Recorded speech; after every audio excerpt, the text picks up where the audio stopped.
Sebut saja namaku Rizky, seorang mahasiswa berusia 20 tahun, rambutku hitam dengan potongan pendek rapi, tubuhku lumayan tinggi, sekitar 178 cm, dengan postur yang atletis karena rajin berolahraga.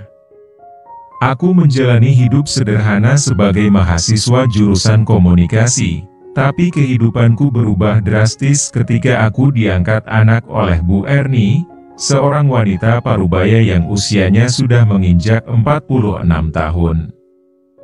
Dia adalah wanita cantik dan elegan, dengan gaya hidup mewah. Kulitnya masih terawat dengan baik, matanya tajam dan penuh wibawa, namun di balik itu semua, ada kesepian yang mendalam. Aku tinggal bersamanya di rumah besar yang megah, sebuah kehidupan yang jauh berbeda dari kehidupanku sebelumnya. Bu Erni selalu tampil berwibawa di depan banyak orang, tapi di rumah, seringkali terlihat kesepian.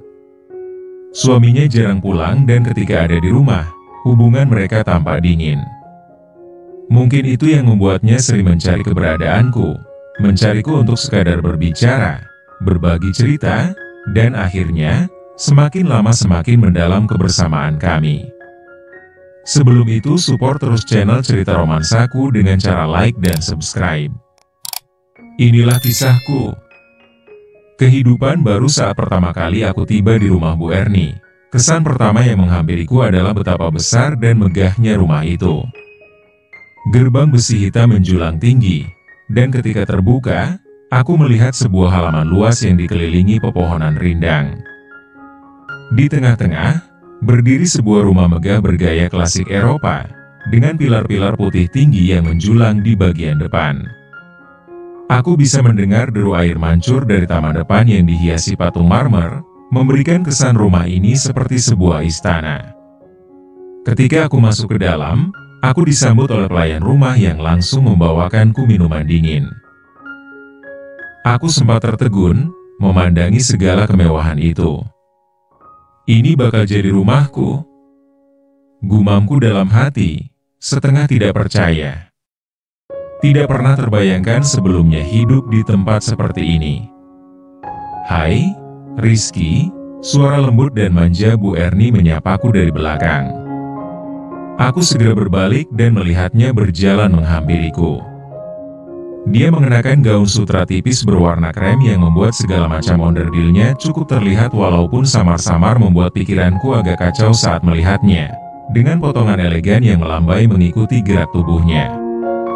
Wajahnya tersenyum lembut, namun matanya tampak kosong.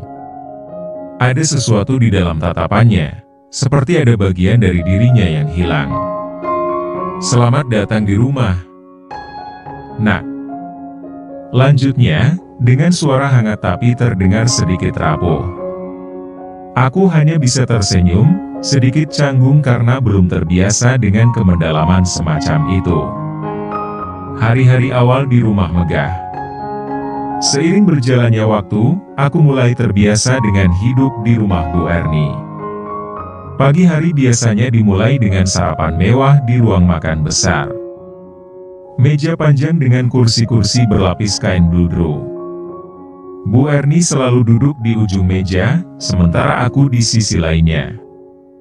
Ada pelayan yang berdiri di belakang, siap memenuhi permintaan kami kapan saja. Namun, meski segala fasilitas serba ada, rumah ini terasa sepi. "Bagaimana kuliahmu?" tanya Bu Erni suatu pagi, sambil memotong roti panggangnya.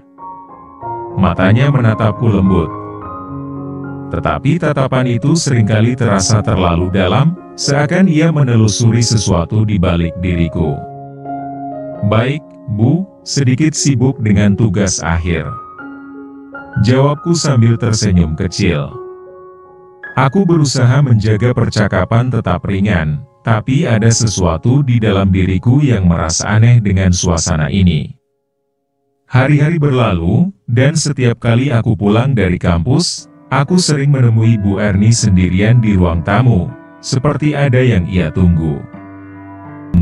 Tapi entah kenapa setiap kali aku berada di sana bersama Bu Erni, suasana terasa berbeda. Ada keheningan yang berat.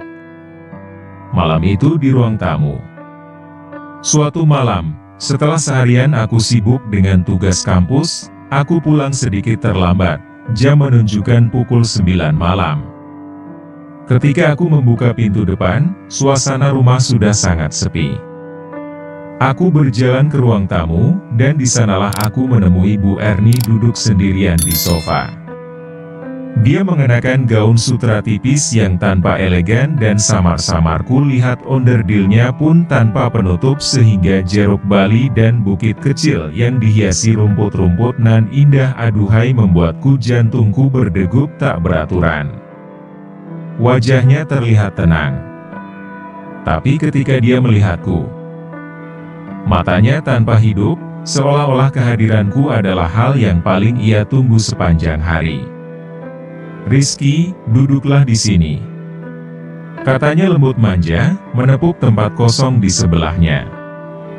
Aku menurut, meski ada perasaan tak nyaman yang mulai merayap di dalam diriku. Kami mulai berbicara tentang banyak hal, seperti biasa, tentang kuliahku, tentang kehidupannya, bahkan tentang suaminya yang jarang pulang. "Dia sibuk dengan urusannya sendiri," katanya sambil menghela napas. "Aku sudah terbiasa sendiri di sini." Saat dia mengatakan itu, dia menatapku dengan mata yang penuh makna. Tatapannya dalam, lebih intens dari sebelumnya. Aku bisa merasakan ada sesuatu yang berubah di antara kami. Ada keheningan sesaat. Dan aku tidak bisa mengabaikan getaran yang merambat di udara. "Rizky," suaranya pelan, hampir seperti bisikan. "Kamu tahu kan, aku sangat bersyukur kamu ada di sini. Tanpamu, aku mungkin tidak tahu harus berbicara dengan siapa. Aku merasa bingung. Aku tidak tahu harus berkata apa." Tatapannya terlalu dalam, terlalu penuh perasaan. Aku bisa merasakan sentuhan halus jemarinya di lenganku, sebuah sentuhan yang seharusnya tidak berarti apa-apa. Tapi kali ini terasa berbeda. Aku menelan ludah, mencoba meredakan kegugupan yang tiba-tiba menyergapku. "Bu Erni, saya hanya ingin membantu," kataku pelan, berharap bisa mengalihkan pembicaraan. Tapi tatapan itu tidak beranjak. Dia tersenyum kecil. Tapi senyum itu terasa seperti menyimpan sesuatu yang lebih dari sekadar syukur. "Kamu sangat baik, Rizky, sangat baik."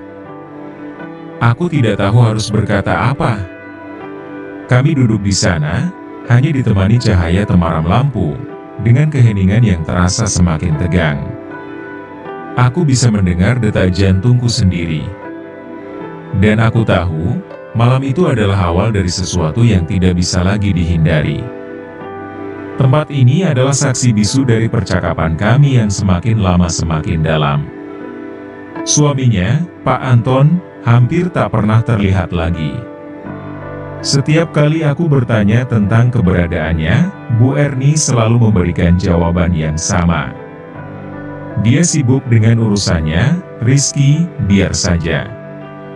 Tapi dari caranya mengucapkan kata-kata itu, aku bisa merasakan betapa dia kecewa dan kesepian.